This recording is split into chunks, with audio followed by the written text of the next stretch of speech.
is Deborah Atkinson, the author of You Still Got It Girl, the After 50 Fitness Formula for Women. 2020 Vision. What am I talking about? Here's the thing. I'm 52. I work at home. That's dangerous. And I don't have time for an hour workout every day any more than you do. I know I'm not alone. Listening to people in my audiences, listening to my subscribers, and people on my social media pages, I know you don't have that much time either. So here's how I handle that. I'll block off 20 minutes at a time. So 59% of people who exercise regularly do it in the morning. They've got a secret. And I know that secret too. That's my ideal time to work out. But I can't take an hour to do it. Even though I work at home, phone calls and webinars with clients have me booked. And so if I want to exercise, I've got to plan a little time between my creative work that I do first thing in the morning and my busy morning of clients and webinars. Here's how I handle that. I'm going to do 20 minutes of cardio. I handle 20 minutes of intervals. So I don't like to run at 9 miles an hour, but on the treadmill, that's what I do. So that my 20 minutes really counts. So think about this. The payoff in doing 20 minutes as opposed to thinking, oh, I've got an hour, is you've been to the gym, you've got an hour to kill. You end up talking, chatting more, and resting more, checking your phone, messing with your iPod in between, more than you end up exercising. So that hour might actually get you, maybe it's a good solid half hour, maybe it's a good solid even 45 minutes, but it's not an hour. So if you make the most of a short amount of time, you actually make them out better. And here's the other, if you're playing the hormone game, I say if you're a female going through hormone hell, keep on going. The best way to exercise for those hormones is not necessarily a long extended hour of slow exercise. And it's not an hour of high intensity exercise. So either one of those could spiral into worse hormone havoc. So what we want to do is take care of the hormones by using them and enhancing them with a use of cortisol during exercise that's short, quick, and on, and then it's done. But if something's good, we like to do it 1-2 times a week, not every day. So don't get caught in that trap of if this works, little is good, a lot is better. That's not true. So 1 to 2 times a week, make the most of that, and then do a long, slow workout, not a long, hard workout. So go for a long walk. Do some things that you enjoy outdoors if possible. So I'm going to show you, come with me, my workout today and what that looks like. I can get not an hour altogether, but I can get 20 minutes on my treadmill right now before my day starts really quickly here. And then I might be able to get 20 minutes over lunch or in the middle afternoon for a break. So I'm not sitting so much, and then I can get 20 minutes in transition. So I can end up getting my cardio, I can get some strength training or some yoga and some core in and make it a great exercise day, feel much better and get a much better night's sleep without having to take that hour or throwing it all out and say I can't exercise today. So come with me, let's get started. So off to the treadmill, still got my jacket on, but you'll see I do a little bit of a walking warm-up, get my iPod, my tunes ready, and then I do a little jog for my warm-up also. So about a minute and alternate and just slowly, gradually cranking up the speed. So now, jacket's off, we're rolling up our sleeves. This is a walking recovery. I walk 1 minute between 30-second intervals, and here we go. I'm dialing it up. So I'm going what for me is tolerable for 30 seconds and really no more. I can't go any further or I'd want to hang on. It's important you earn that rest. So this is it. This is my end of the day or my middle of the day core routine. And if I can squeeze in another 20 minutes right after my treadmill, I do it. There's research to show that if you have your blood pumping and you're sending energy right to the target area, there may be a little proof that we can burn fat directly in that area. And actually, Mentally, I'm revved up, I'm ready to go. So if you're the same way, use your cardio and then propel yourself right into the next thing. And maybe something that's a little bit harder for you to get started later in the day.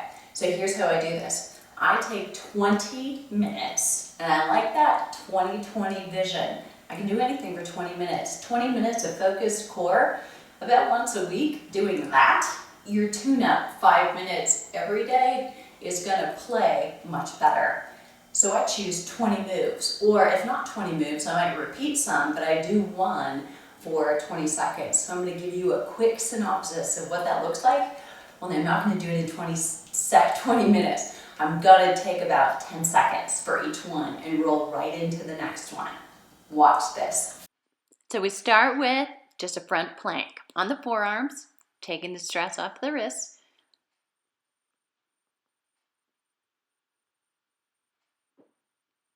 Then we're going to roll to a side plank. Top arms up. So watch the line. Heels, knees, hips, all in a straight line. And almost reaching back with that top arm. So you're really opening up the chest. Gotta flip sides and be fair. Other side. So watch the lower body. And you can drop that bottom knee down if you need to. But side plank. Stabilization for the lateral side of your core. Coming back. But now up top. And down. Can't make up my mind. So it's just down and up. And watch, I'm starting with my left arm on purpose. That's my non-dominant side. So the tendency would be to start with your right. It's okay to trade sides. Here's my forward flexion. So it's in reverse though, right? So I'm countering gravity. So rounded back and then back to straight.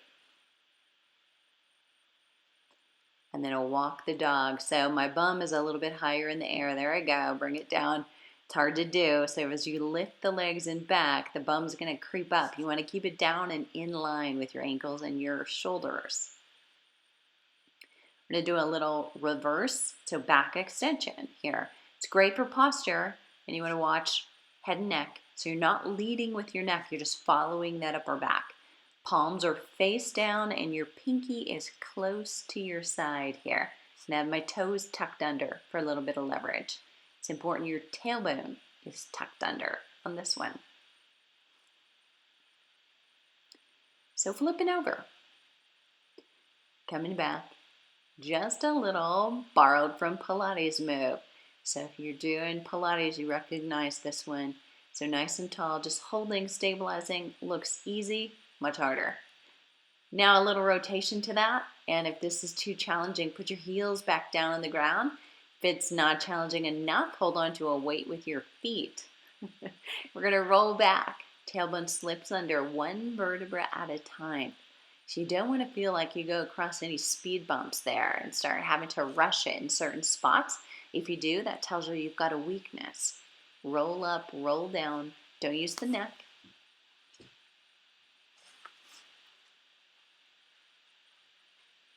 Spinal flexion and extension. Next up, so rotating. This old bicycle, old school move is one of the most effective for turning on all of the core muscles all at once. Just be sure you really rotate that upper body. Stabilization, so you want 90-degree angles at your knees and at your hip. And then you're keeping that lower back down. So here I raise my arms.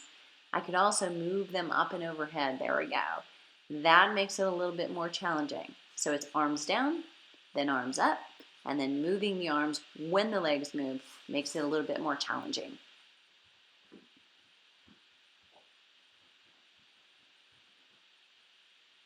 This one looks really simple, but it's deceptive. Try it. From the side, little variety here. So now, really forward flexion. So we're not just stabilizing on our side, but down and up. And other side.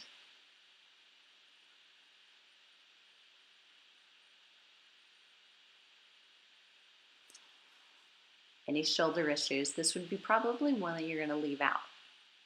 There are plenty more, so don't worry if you have to do that. Little frog leg action. So you're in that standard plank, but there are a lot of ways that we can make that different and unique. So you're bringing your leg out to the side as much as you can. Now we're gonna get a little fancy. So I love this one. This is a star. So you're gonna raise that leg up and down, shoot for 10, but make them clean and good. And if you get sloppy and it sacrifices your shoulder, it's not worth it.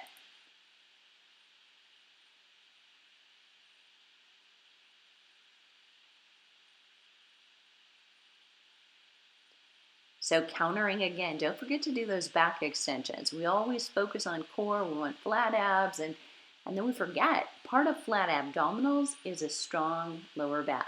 So this is my parachute diver, skydiver move. And that's it. The main about 20, but it's certainly close. You get the idea. Variety.